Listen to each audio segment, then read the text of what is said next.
Здравейте, драги зрители! От днес започва нашето телевизионно предаване Мироглед, в което ще ви показваме живота в нашата църква.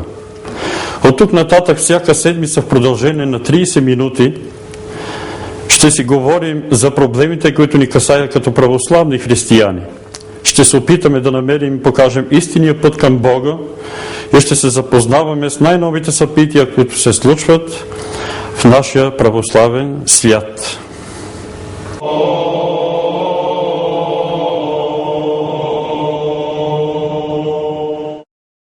Днес ще ви запознаем с християнския празник Въведение Богородично, който Светата православна църква в България чества като ден на християнското семейство и на християнската младеж. Този празник е свързан наистина с християнското семейство, защото древното свето семейство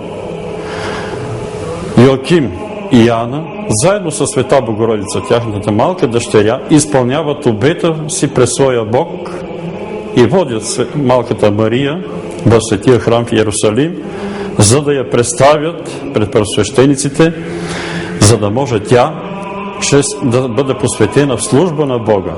Още от малки години Света Богородица отива именно в Иерусалим и там остава до своята 18 годишна възраст, когато е обручена, и заедно със своя обручник Йосиф заминава в Назарет. На този празник не само те са отишли в Иерусалим, но са били съпроводени от шествие на девойки, млади хора, именно младеж, които са носили запалени свещи и така тържествено се изпълни този обет да бъде въведена Света Богородица. Без помощта на своите родители, 3-годишната Света Богородица, Дева Мария, изкачва 15 стъпала на Иерусалимския храм, които са били много високи, за очудване и на първосвещениците, и на близките си, и на всички хора, които са присъствали там. Именно за този празник ще говорим днес и ще отидем и в Светия храм Въведение Богородично в град Благоевград, за да ви запознаем там с събитията, които са ставали и защо този храм е наречен именно така.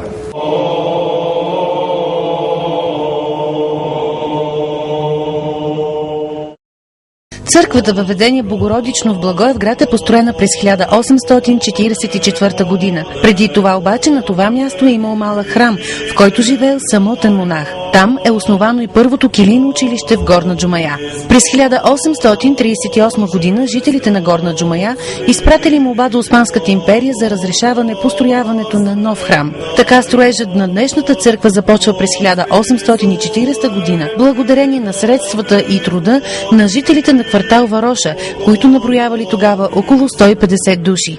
Строежът продължил 4 години и през 1844 година църквата е осветена. Тя представлява трикорабна базилика и е точно копие на църквата в Светата Рилска обител. По-късно, в епохата на Възраждането, в двора на църквата е построено ново училище. То е предлагало високо за времето си заплащане на преподавателите, но църковното настоятелство много стриктно е наблюдавало морала на възпитателите. В училището са работили учители като Арсений Костенцев, Константин Босилков, Димитър Бисеров. През 1882 година е изграден нартекс, който преминава през западната и част от северната страна на храма.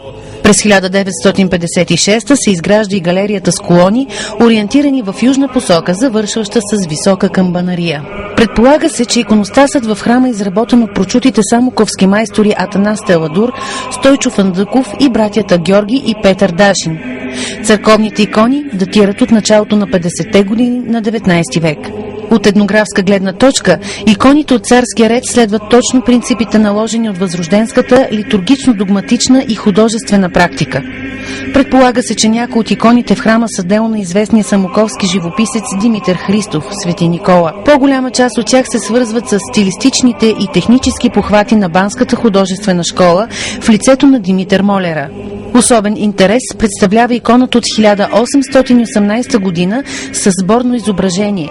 В нейния център е разположено разпятието, а около него 4 евангелисти и Бог Отец, оплакването на Христос и съдът на Пилат.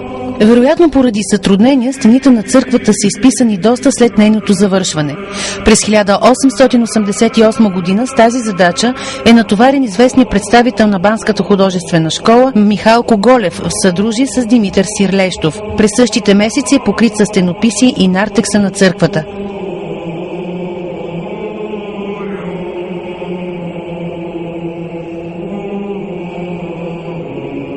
В северната му чупка е изографисан стенописа "Колелото на живота", за който ни разказва Иван Илиев и подякон в църквата Въведение Богородично. В северната част на храма е изобразено колелото на живота. То се среща в много малки места в епархията. То е дело на майсторите зоография от Банската иконописна школа.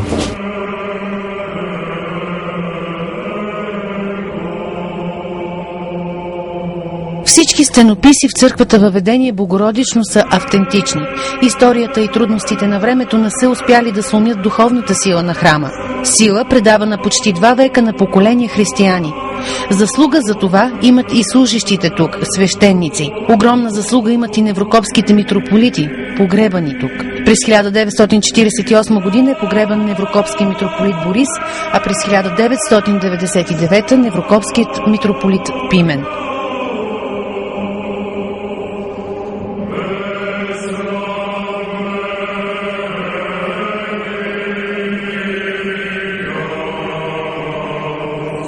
Храмовият празник Въведение Богородично се почита и до днес от хиляди миряни. Всяка година на този ден църквата в Благоевград посреща вярващите, за да отдадат почит на Пресветата Богородица.